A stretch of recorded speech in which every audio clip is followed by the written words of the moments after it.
Hey guys, so today we are going to do our chapter 4 review and do, okay?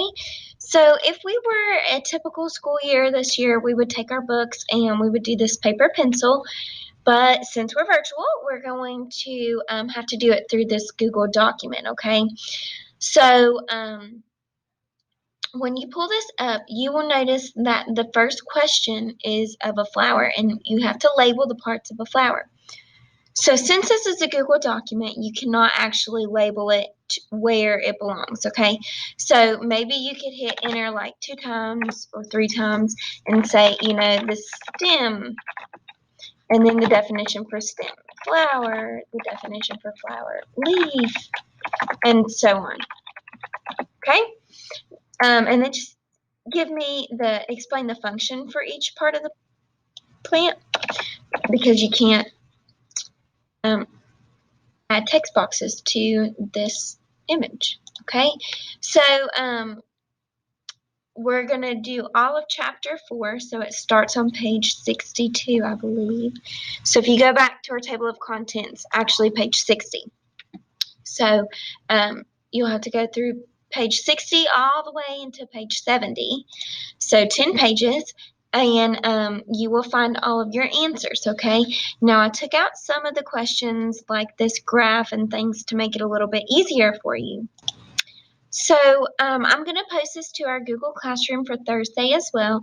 This is a study guide for you, okay? So let's talk about the study guide before I just post it. So leaves. Leaves are, so they make the food for the plant. Well, how in the world do they make the food for a plant? It's just a leaf. Well, remember that plants are the opposite of humans. So we breathe in oxygen and we let out carbon dioxide. Plants breathe in carbon dioxide and let out oxygen.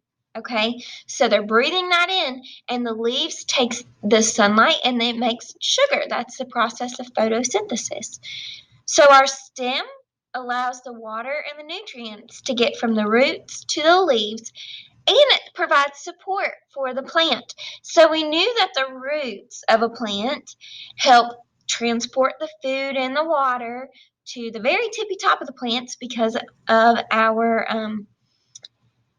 cabbage or celery experiment that we did earlier on in the year. Um, Photosynthesis is where plants take in water through their roots and they absorb sunlight and carbon dioxide, and they use chlorophyll in their leaves. This makes sugar called glucose, and then oxygen is released. And then we've got our roots, which absorb the water and nutrients in the soil. Okay, we've got the reproduction with seeds and reproductions with spores. Those are the two different ways that plants can reproduce, either seeds or spores. So if a plant has a beautiful, bright flower, they're reproducing by seeds. If the plant is like green, it grows really low to the ground, a lot of mosses, they reproduce by spores. So we know about pollen now. Pollen is transferred from the stamen to the stigma by wind, animals, or water. Pollen travels through the pistil to fertilize the ovary so a seed can form. So here's where pollen's made, the stamen, and then it goes to the stigma. Okay, so bees fly by here and birds, and they get the pollen off the stamen and drop it into the stigma. Then it goes down the pistil to the ovary. Okay, and then the ovary is where a seed is made. The sepal is the part of the plant underneath the flower that helps protect it. Okay, reproduction with spores. So ferns and mosses produce spores. Spores are released into the wind. An embryo or a baby plant can grow from each spore.